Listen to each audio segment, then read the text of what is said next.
Hey everyone, today's lesson is ratios and ratio tables.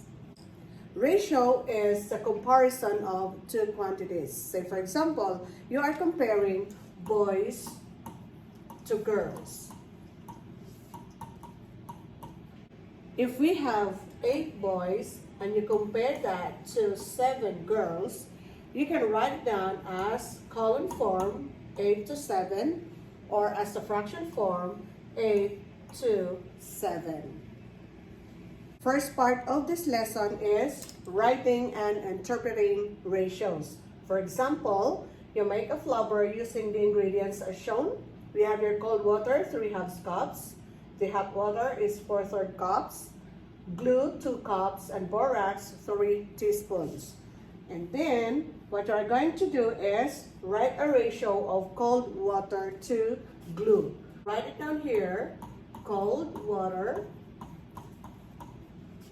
to glue. And we know, based on the ingredients, that cold water is 3/2 cups. And then the glue is 2 cups. So write down 2 cups. So next thing we will do is find the value of the ratio. So this is 3/2 to 2. And we all know that fraction bar means division. So you can write it as 3/2 divided by 2. Since 2 is a whole number, make it a fraction, 2/1.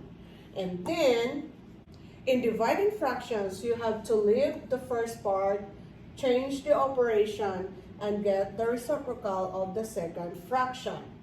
So, this is 3/2. Change this to multiplication, and the reciprocal of 2/1 is 1/2. Then, multiply straight across. 3 times 1 is 3. 2 times 2 is 4.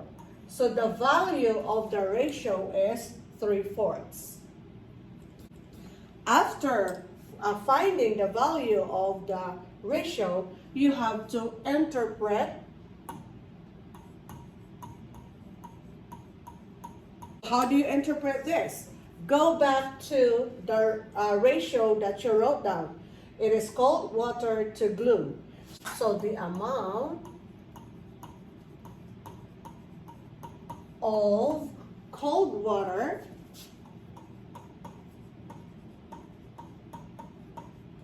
is, the value of the ratio is 3/4. So write down 3/4 the amount of glue. Second part of the lesson is completing a ratio table. We have here, find the missing values in the ratio table. Then write the equivalent ratios. So we have here the first equivalent ratios, or the original ratio that we have on this table is 3 to 3/4. So you can write it down as 3 to 3/4. For me to find the missing values, I have to go back to the original equivalent ratio, which is 3 to 3/4. So I will think of a number that I will do with 3 to get 12. So doing that, I can multiply 3 by 4 to get a 12.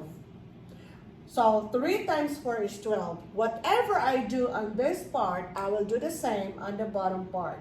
So I will multiply this also by 4. So to do that, that will be 3/4 times 4. And since 4 is a whole number, change it to fraction. So that is 4/1. Then you can cancel this out. So 3 times 1 is 3. 1 times 1 is 1, which is equal to 3. Which means the missing value of the second column is 3. So the second set of equivalent ratios is 12 to 3, which is this one.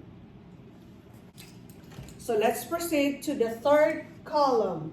So we have to find the missing value here.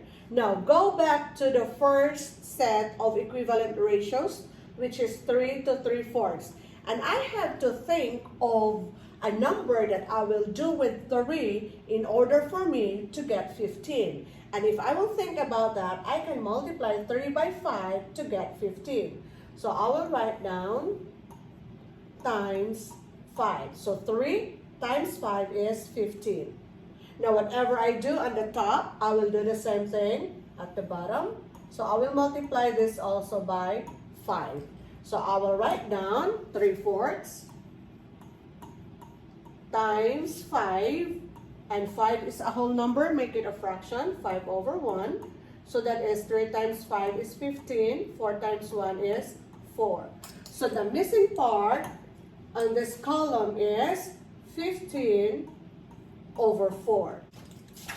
By looking at the chart here, if I will look at the third column, I can tell that if I will divide 15 by 3, I will get 5. So I will write it down.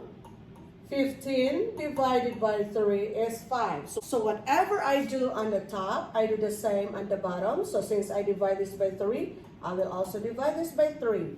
So that will be 15 over 4 divided by 3. Since 3 is a whole number, make it a fraction, and then reciprocal.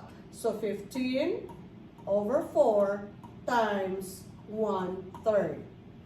So we know that we can cancel out 15 and 3. So 3 divided by 3 is 1, 15 divided by 3 is 5. Then multiply the leftover, 5 times 1 is 5, 4 times 1 is 4. So I can tell that the last missing part is 5 over 4, which means the last equivalent ratios are 5 to 5/4.